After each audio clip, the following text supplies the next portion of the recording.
Wants to introduce sweeping tax cuts in the upcoming spring budget on March 6th. But the problem is there are no funds for potential giveaways, given the recent shifts in the stance of the Bank of England on rate hikes. However, Chancellor Jeremy Hunt has been vocal about his intentions to cut taxes in the spring budget.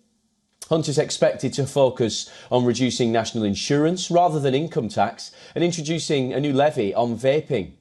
Despite Hunt's ambitions, the financial markets are showing increased caution about the extent of Bank of England rate cuts. This means the Chancellor may have less money than initially anticipated just a few weeks ago.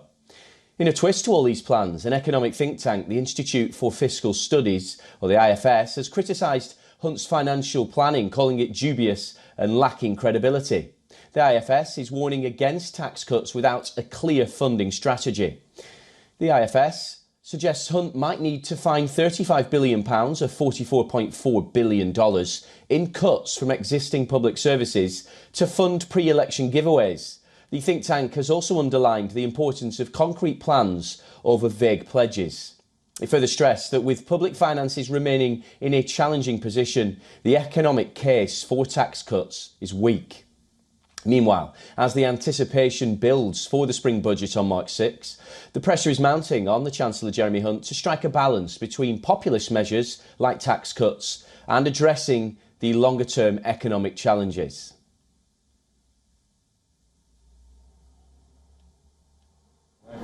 Well, for more on this, we're now joined by our correspondent Julia Chapman in London. Julia, a dilemma for the Chancellor, desperate to give tax cuts ahead of a potential general election, or a definite general election, should I say, but of course, not much money in the kitty to do so. And that's right. And what we aren't seeing yet is that forecast from the Office for Budget Responsibility, which is due to be published on the same day as the budget, which, of course, the Chancellor has received. And there have been reports that the fiscal headroom that he was expecting to have isn't quite as big as he might have hoped. There were estimates that it could be around £10 billion, which would allow him to make some tax cuts. That is, of course, because interest rates have been falling. That means that the amount that the government is paying to service its debts, which are quite high, would be falling in the near future as well. But as gilt yields have jumped up recently, or are expected to continue doing so, it's thought that the OBR hasn't given the government quite as much breathing room to cut taxes as had previously been predicted. Now, this is a government that has, over the course of this parliament, under former Prime Minister Boris Johnson and now under Rishi Sunak himself,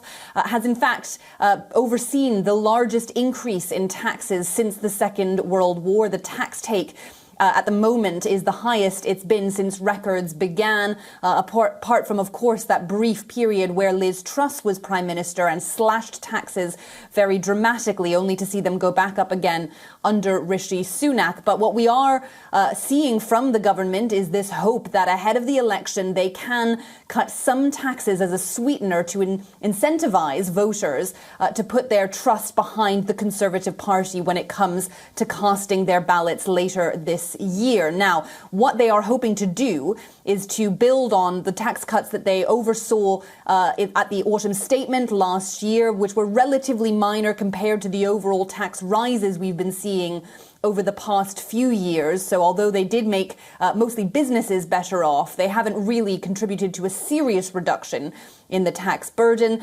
This time around, what we were expecting was more of a cut to personal taxes, making income tax go down. We know that the freeze on income thresholds, so the amount of money that you have to earn before you start paying tax, that's due to be frozen from next year for 3 years. That effectively increases the tax take as well. But the government was hoping that there would be something they could offer the taxpayer to make things a little bit easier this year. We don't know exactly what that's going to look like now that the OBR has handed over its forecast to the government. But think tanks are warning that there needs to be a seriously close look at public spending. There are services across the country that are buckling. Healthcare has been one area that the Chancellor has wanted to increase spending on, defence as well. And those are areas that are ring-fenced. They can't have tax cuts. They can't have public spending cuts in those areas. But there are certainly areas where there could be cuts, including the justice sector and local councils. Local councils have been struggling hugely under this government. There have been successive cuts to their funding since 2010 when the Conservatives came into power. So we're already seeing services really under pressure there, and warnings from organisations like the IFS as well as the International Monetary Fund saying rather than cutting taxes, the government really needs to increase spending on public services. The problem for them from a political point of view is that those kind of benefits take a little bit longer to come through, and they want to see an immediate boost to their polling prospects ahead of the general election.